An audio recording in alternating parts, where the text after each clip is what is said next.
Welcome back to a Telltale Books video. I'm Greg. I'm Emily. And we are going to talk about the very first published work by Bram Stoker, whose birthday was not too long ago. I think his birthday is like in early November. Mm-hmm.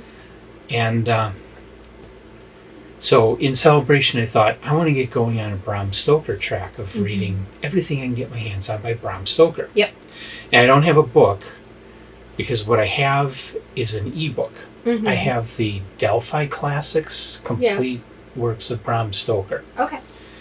And those Delphi Classics, they're nice because you get everything by an author. Mm-hmm. And, I mean, they're very thorough. Mm-hmm. They give you everything.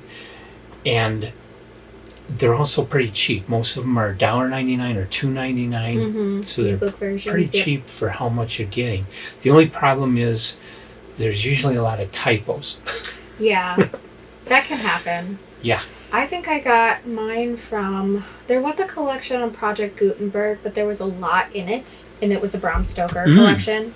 And I didn't want to try and have to shuffle through that because nothing was hyperlinked to the chapters or stories or anything. So I ended up just going on Amazon and getting a 99-cent version of the Crystal Cup. Okay. So, I don't think we even said that yet. It was the Crystal Cup by Bram Stoker that we're Keep doing. them guessing. Yeah. What are we talking about? You will win something if you can guess what story we are talking do about. Something like that. That would be super fun. What story are we talking about? Yeah. If you guess it, we will give you a great complete Tales Yeah. that nobody else seems to want. Yes, it is the Crystal Cup. It was published in September of 1872 in a magazine called London Society. And he published it under the name Abraham Stoker, not Bram Stoker. Mm. And is Bram the nickname? Well, it's part of Abraham. Yeah. Kind of a shortening. See, I always thought Abraham. it was just Bram. I didn't realize it was Abraham. Huh. Nope, it comes from Abe. Abraham. He'd rather be a Bram than an Abe. Got it. But yeah. He'd have to be honest if you were Abe. Bram sounds more like a weird horror writer. Yes, like, that's somebody more that like... you do not want to meet in a dark alley. I guess. It sounds more like an onomatopoeia to me. Bram. Mm. But yeah, I like it. It's a good name. Uh-huh. Solid name. So the story. I have to admit, I was confused. Okay, you want me to go and give you the synopsis to hopefully straighten some things out for you? Okay, so from what I gather, this is a story done in basically 3 parts. And the 3 parts are told from different perspectives of different beings, let's say. So, premise is, there is a king, and this king is obsessed with finding perfection and beauty. Mm-hmm. And so what he does is he basically goes and kidnaps people who are extremely talented in their lands. Yeah. And he locks them up, says make something beautiful for this annual banquet he does, which is the Banquet of Beauty. And he basically says, in order to earn your freedom, you must make and win the competition. That's, beautiful items, essentially. And so the first part of the story is an artist who has been captured by this king and has been separated from his wife. And the entire time he goes through basically lamenting the loss of his wife Aurora and how much he misses her. And how that's kind of become a creative block until one day he has a dream, a provincial dream, or providential dream, I should say, but that of this amazing crystal vase or cup. Mm-hmm. And so he acquires the crystal for it and starts making it. And as he makes it, he puts so much energy and effort and soul into this cup that the day he finishes it, he dies. because it's just taking so much out of him. And it kind of implies, too, he's not eating or sleeping during this process. He's just making it because he wants to win. He wants to get back to his wife. He doesn't know what's happened to her. He doesn't even know how long he's been there. He's just losing track of time. So he makes this thing and he ends up dying. Spoiler alert. The second POV is from the coordinator for the banquet that is, appointed by the king. Mm-hmm. And so his part of the story is going and inquiring to the king. So one of the artists died. How do we fill this vacancy? What do we do? And the king basically just kind of telling him, tie him to a chair. His body has to be there. Like, they have to physically be present to win, so tie him to the chair. But then, as this event coordinator goes to leave, the king basically says, I'm tired of doing this. I can't keep doing this. There's too many losses of life. It's like, I can't continue this obsession with beauty. This time, everybody's going to go free. But we're not going to tell them that until the event is over. Mm-hmm. He's like, there's just too much going on. And then it's kind of this inner conflict about this guy who basically views this king as kind of a god, is seeing this humanity in him and how tired he is, and like, oh, there's this man's immortal. Like, and he's mortal, and I gotta stop putting, it's like I put him on a pedestal, but I'm seeing now that he is just a man, and this event is just an event. Mm-hmm. And like, what's the point of seeking all this beauty if you'll never find perfection anyway? Mm-hmm. Kind of question. And then the last POV of this is a moonbeam that kind of comes down as some kind of personified sentient being and sees the cup and views the banquet from a third perspective of, I don't understand humanity, and sees the cup and wants to live inside it. Mm. And then is granted that wish of living inside it, only for, spoiler alert, it to be destroyed because the artist's wife was also a talented singer. And when she hit the highest note of her song, the crystal vase shattered. Mm-hmm. And the king heard the note so perfectly, he died. And that's the end of the story. And it's just the moonbeam experiencing going into oblivion. And that's the story. Yeah, and there's a lot of it that I'm hearing now, and I'm going, where was I when I was reading that? Yeah. I know.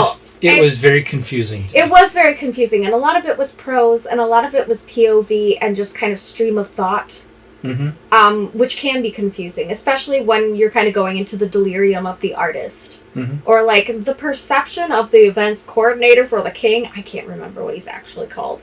He's more than that, but he's basically like the right-hand man of the king for this event. He seems to have some kind of very warped perspective, and it could be because of the fear that the king has instilled in people, because people don't get to leave unless they win. Yeah. And they can go back to their normal lives and never be touched again, basically. Mm-hmm. But, the whole thing is just really a bunch of warped minds, and then this third person perspective of something that's not even human trying to perceive and understand what it's viewing in this banquet hall with all these beautiful items and people who are freaking out and panicking about things and trying to figure out what the hell's going on, basically. Mm-hmm. Which I appreciated, because I feel like in the story itself, you can't there's no good way of getting a really non-objective perception unless it is something that is absolutely not human perceiving all of this stuff. Yeah. Yeah. So basically a fairy moonbeam has to be the last one to tell the rest of the story. Well, it kind of makes sense now, at least. The way you tell it, not the way Stoker told it. Yeah. It's first of all, artists are pretty much trapped by, under the aristocratic system. They were servants of the kings and princes and dukes and whoever else, the aristocracy. Mm-hmm. if they didn't win the favor of the court, the artist would starve and not be able to work. They had to get that appointment of the artist to the king or whatever, and get commissioned. The royal artist, in order to be able to work. And in more modern times, of course, artists are slaves to the capitalist structure of society. Since the aristocracy has fallen, artists are trying to make a living off of something that the value is so difficult to pin down. Most people don't want, let's say, like a crystal cup. It's something that a lot of people would describe as a dust collector. It's a knick-knack. It may kind of be useful as a cup, but because it's such a great work of art, you would never drink out of it. You would never put flowers in it or water in it. You'd be afraid to. Yeah, so it would just sit on a shelf and be looked at. And so to pay much of any money for something that doesn't have a value, like a hammer, you can hammer nails, a saw, you can cut wood. Something that's more functional than just looking pretty.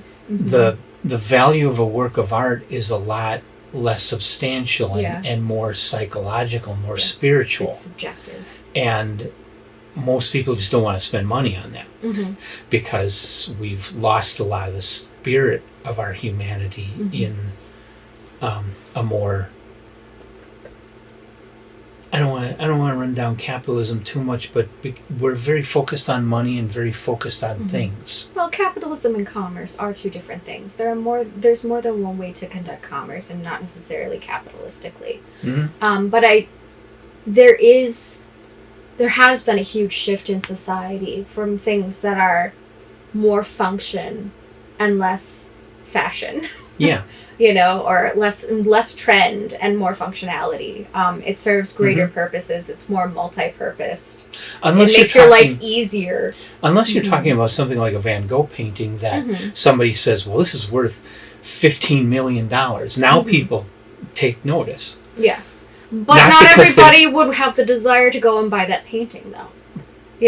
But either they wouldn't always have the money. They want the painting because it's worth so much, not because they give a damn about what Van Gogh was trying to say. That's the real downfall of art in our modern world, is that people are not really into it because it's art. They're into it because it may have some kind of investment value. Yeah, it has value. Monetary value. Yes. And an artist whose work doesn't have that monetary value, they're not selling their artwork. Yeah, and I think the interesting point that this makes is actually the flip side of that.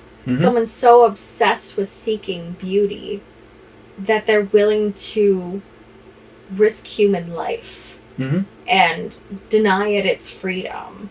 But at the time Stoker was writing, 1872, that still is kind of where art was at. It was about the pursuit of beauty. It was a higher thing. Yes. It was a higher, more spiritual thing to people. And so that's how Stoker perceived it. Yes.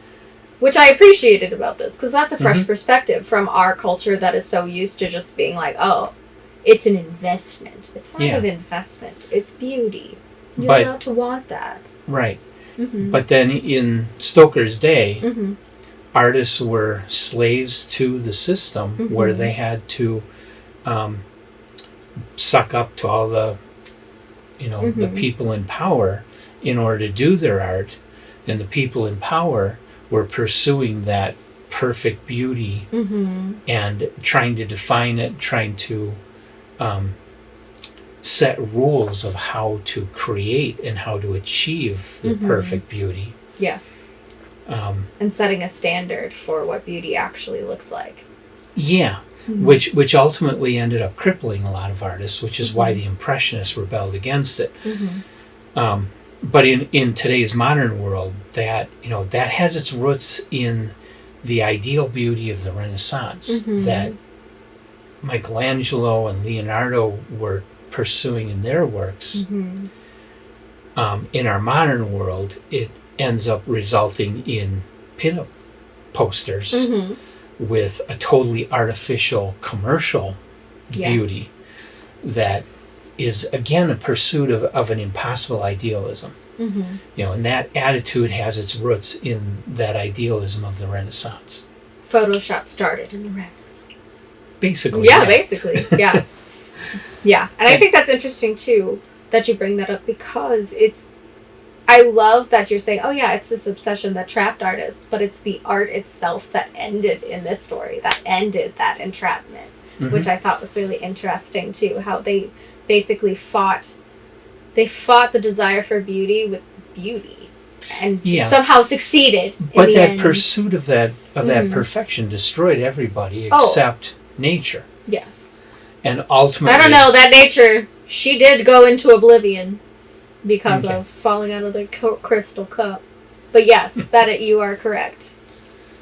So, it's kind of a complex story about the nature of art in Stoker's day. Well, I think it still speaks a lot to us now, too, especially as an artist. Like, I do feel the compulsion as a maker to make, but I also feel the pressure of society to monetize that making in some manner or another. And I just really love to make. Like, the reason I actually started monetizing it wasn't because, I needed to make money for my hobby. It was because I was accumulating so much that I made and not able to give it away fast enough that I'm like, oh, maybe I could sell a few of these kinds of things, like my jewelry or the bookmarks that we make and that kind of stuff. The desire to make is a compulsion.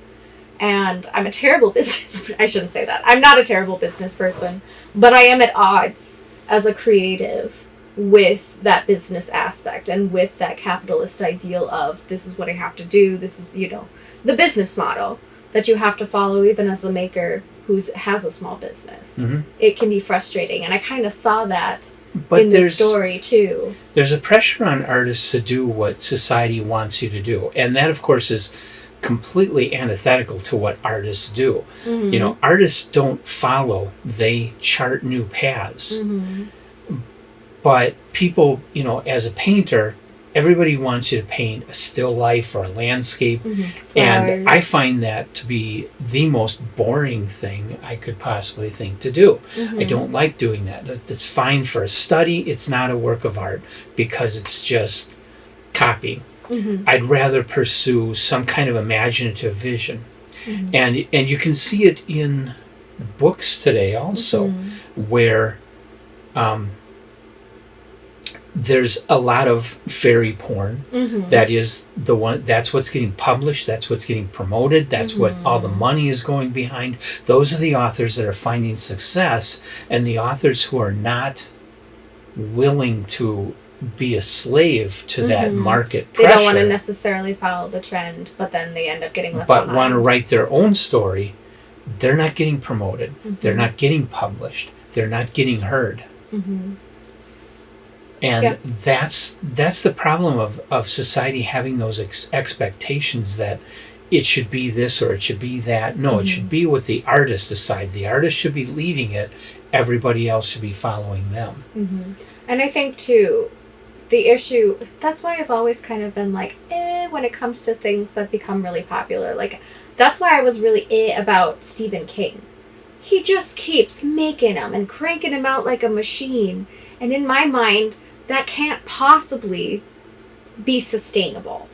And so I was always afraid to start reading. Now, I know Stephen King is amazing. Like, I love everything I've read of his thus far. I've really enjoyed. And he is a very talented author. But there is that hesitation in me as a creative, because I do understand that you can experience burnout. And you can experience, outliving your greatest work. And you can, you're not this ever-flowing fountain. Sometimes you're a trickle, sometimes you're a waterfall, and sometimes it's dry as a desert, and there's no creativity coming. It's not that you lost it. It's just that you're experiencing very human things going on. That makes it harder to be creative. And so I'm always very hesitant to follow trends because of that reason. But also because anything the average person, that's made for the average person is probably average, is a pretty common concern. Oh, yeah. When you're in the creative field. We talk about it a lot in graphic design. in my schooling, we did a lot of conversations about design for good and what that looks like and what that means. And sometimes that means you don't follow the trend. Mm-hmm. You just try to be good, as Saul Bass. Was it Saul Bass? Saul Bass, I think, who said it. It's like, don't be original, just try to be good. Mm-hmm. But sometimes originality just happens when you're trying to be good. Graphic design is a very good example of how our society is watering things down to the lowest common denominator. Mm-hmm. When I first started in graphic design, there were a lot of designers that were doing just some really cool stuff, things that were richly layered and had a lot of meaning into them. And now everything is just centered, white background, sans serif type, stock photo, the very basic, most Mm-hmm. simple, dumbed down thing you can put out there that doesn't challenge anything as far as a visual. Yeah, and one of the things too is like things tend to lean more towards minimalism, which is beautiful in and of itself, but when it starts becoming the trend, everything starts looking boring. Compare the simple designs that are being done today to the less is more designs of the 1960s. Mm-hmm. The stuff in the 1960s will blow it out of the water There's still every so much time. layering of color. There's still so much color blocking and visual blocking. And just it's minimalism, but it's not taking boring. chances with layout. Yes. Not doing the obvious Flip it layout. upside down. See what happens. Have you it know? off center. Throw a circle on it. Actually, Mhm. that's an ongoing joke from my design school. Is everything. If they didn't like it the first time, just throw a circle on it, Yeah. and suddenly they'll like it, and it happens every time. A swoosh. Yeah, a swoosh. Throw a swoosh. Put a frame around it. Do something. Throw a Mhm. flower in it. Mhm. That kind of stuff. I actually love that it's also happening a lot in genre. Like, it's like, oh, look, and I think I sent you this video a long while back, but it was this guy who's just like, oh, look, here's that book with that woman walking away. Oh, look, another book of a picture of that woman walking away. Oh, look, this time it's not a white woman, it's someone of color walking away. And it's like, oh, look, a woman walking away, holding a child's hand, also walking away. Like, it's just within this drama genre that all of these drama books happen to have title, picture of woman, back of woman, walking away, an author name. And that Mhm. was the template for Mhm. drama books. And it's still going on. Like, it's still happening. Or, like, the fairy porn books. Abs. Shirtless man, abs. Shirtless fey creature, abs. Shirtless orc, abs. Maybe a woman's in there. Maybe not. You don't know. Just abs everywhere. Or other fantasy right now, a dark background with lots of flowers creating a Very border. maximalist flowers with lots of moody shading. And Every time. serif type on a slant. Yes. You know? Or arced a little. I mean, you just designed the cover of like 80 different fantasy books that are on the market right now. Yep. We do fall into these patterns because of trends. Mhm. And I think that's kind of what the story is speaking to, is that it was seeking something more than just the usual things that were manufactured. This king was looking for beauty and perfection, Mhm. not something that just every man could have. Mhm. And I love and hate that at the same time, because first of all, how dare you try and force artistry out of someone? That is the worst way to get an artist to work. Make Yeah. them happy. Give them snackies. Whatever. Like, just make them happy and take off the stress. Yeah. And that's how you get an artist to work more freely. Mhm. Maybe. I could be wrong, but I work better when I'm not under so much pressure that I can't function. But there are also those artists, too, who are just, like, coming in clutch and really just procrastinate the shit out of stuff. And Yeah. come up with the most brilliant bullshit. And I'm like, how the fuck do you do it? How? But yeah. Uh-huh. It's just, so I'm caught between that, how dare you, but also, like, what? At least someone appreciates the artistry. There's Yeah. someone there seeking that beauty, who Mhm. understands that humanity needs that, and he himself has the compulsion to need it. Mhm. And it's like, I wish there were more of those kinds of people. Just don't, kidnap people and lock them up until they win. Yeah.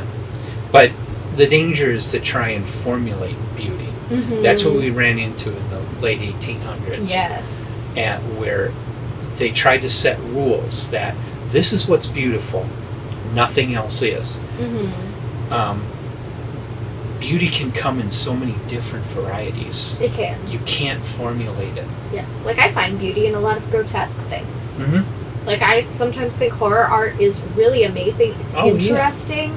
I find it beautiful, but not in the traditional way that people see it. I find it beauty in it because it is so raw and so grotesque. So I love a lot of horror artists. Definitely Giger has a great attraction. Love me some Giger. And there's a bunch of modern artists too. I wish I could remember people's names. Some of them are like super like Russian or Ukrainian names or something.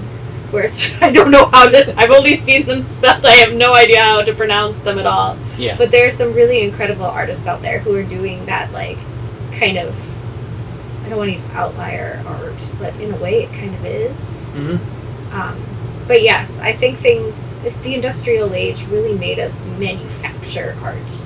Yeah. And that's not the point of artistry. Like, it is within the human mind and soul, if you believe in a soul, to want to see beautiful things. But if you want to see beautiful things, you absolutely have to stop starving the artists. Yeah. But at the same time, you're caught at odds again.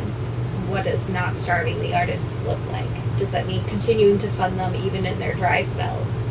Does that mean they have to be producing all the time? Does that mean we have to pay them by paint stroke or by the word or whatever? Mm-hmm. And that's what society is trying to figure out, is how do we get our money's worth but also get the beauty we want. Yeah, and there's no way for it to be consistent. It's that focus on money that's the problem. Mm-hmm. Because, well, we don't value the most valuable people in our society. Mm-hmm. You know, we don't pay teachers squat. We don't pay artists squat. Yeah. You know, we don't pay writers. You know, most writers have to have a day job. Mm-hmm. They don't make money off their writing. You know, there's graphic designers can at least get by, but are never rich. No. There's all these people who are doing valuable things artistically. Charities. People who run charities and nonprofits. Artistically, or even people involved in mathematics and more advanced scientific research. They're not making the money. No. And they're the people that are moving us forward. Mm-hmm. Agreed. Yeah. The people who are inventing fidget spinners are not adding anything substantial to human history. And yet, though their products are useful to some with ADD brains, no. It is not the same. It's not. Yeah. But I mean, use that same application to make a kinetic art sculpture, and you could have done something much more beautiful for the world. Mm-hmm. Not that I like my fidgets. They're fun to fiddle with. It's useless, but it's a waste of time. It's a total waste of time, and therefore a total waste of money. Well, and you're making somebody rich. But that's because you're missing the point of it. The point of it is to keep your hands busy when you have nervous energy while your mind still goes. And you can multitask. Painting, writing. I do a lot of writing with my fidget spinner. My journaling is with my fidget. Okay. But it is, again, it's one of those things that it's not a need, it's a want. But it's still considered more functional than seeing something beautiful. That's where it's at odds.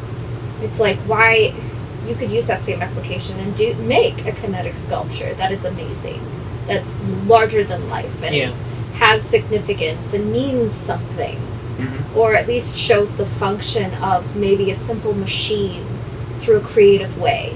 But they didn't take it that way. No. They just mass-produced it and mass-produce something for people to waste their time with. It's about as useful as scrolling Instagram. Come on. Hey, there is a psychology to that too. You should read some articles. Yeah, but how much reading do you get done when you're scrolling Instagram? I mean, I can't read unless I scroll Instagram sometimes. Oh boy. Because I just don't have the attention span for it. I need to do something to calm my mind mindlessly, and then I can get into a mode. But again, we digress. The point is that there are things that waste our time in seem functional, and that there are better ways to not only make it, but ways to make it beautiful or creative, and have it actually function at a different level, and maybe speak to the soul of a person or the complexity of the human mind. And they just don't do that. But if we ever do get around to restructuring our society to be able to sustain things, we need to focus on valuing the people who are adding the greatest value to our future. And I think that honestly is the whole point of what Bram Stoker is doing in this story. Is he's refocusing. Don't enslave them. Yes, value them, but don't Value enslave them. And also don't rip apart their lives over it. Like, come on. Seriously? Like, taking them away, and especially in this part, taking that artist away from his wife took away so much of his creativity because he was going through a mourning process. Right. And, like, we've all had grief in our life. We've lost people and things, and life just isn't the same when they're gone. It goes on, but maybe not to the same degree or with the same zest as it once did. Or you're changed as a person because of it. Yeah. And that is what the king was risking this whole time, is changing these artists as a person and potentially eliminating their artistry altogether from the stress of it. Right. Which is interesting, because another story we're talking about involves stress. Wait till that one comes. But yeah, there's a lot to unpack in this story. It's very intellectual with how simple and short it is. I think I read this in 30 minutes. Yeah, it's a very short story. Super short chapters. But don't try to rush through it, because it, that's what I did, and I got so little out of it reading it. And there are things too, you might have to reread it a little bit. Not the language is not complex, but the concepts and stream of thought can go very quickly. Well, and from that one shifting of viewpoint. That's really kind of confused me. Yes. And it does jump a lot. And it is kind of like ADHD brain, where it just moves on to the next thing real fast. So it can jump to a conclusion based off of something very subtle in a previous statement. Yeah. So it does require some attention. I love it. I think it's great. Can we make it a top 10? Or are you not convinced? It's okay if you're not convinced. I think we could, because, like I say, once you explained it to me, I started to see all the possibilities coming out of this story, and that's definitely a quality of a top 10. Yes, it's very thought-provoking. There's a lot to unpack, and we could probably talk longer, but we probably shouldn't. No, we should move on. Yes. So, thank you for joining us. Yes. Read it. Like the video. Yeah. Subscribe to our channel. Come on back for more. This is the first of a series of Bram Stoker. We've already done Dracula, but I am going to go through and try to do reviews of everything I can get my hands on. And of course, I've already got the complete works of Bram Stoker in an ebook, so I've already got everything. I guess I gotta go grab that ebook. Yeah, like I say, it's $2.99 Delphi Classics. Yeah, I'll have to go grab it, because I want to join you on as many of those as I can, because I'm really enjoying Bram Stoker now, having read 2 of his things, but being very impacted. Splurge on the Mary Shelley one too while you're at it. Will do. do. Mary Shelley. Okay, will do. But yeah, thanks for joining us, guys. We'll see you next time. Bye.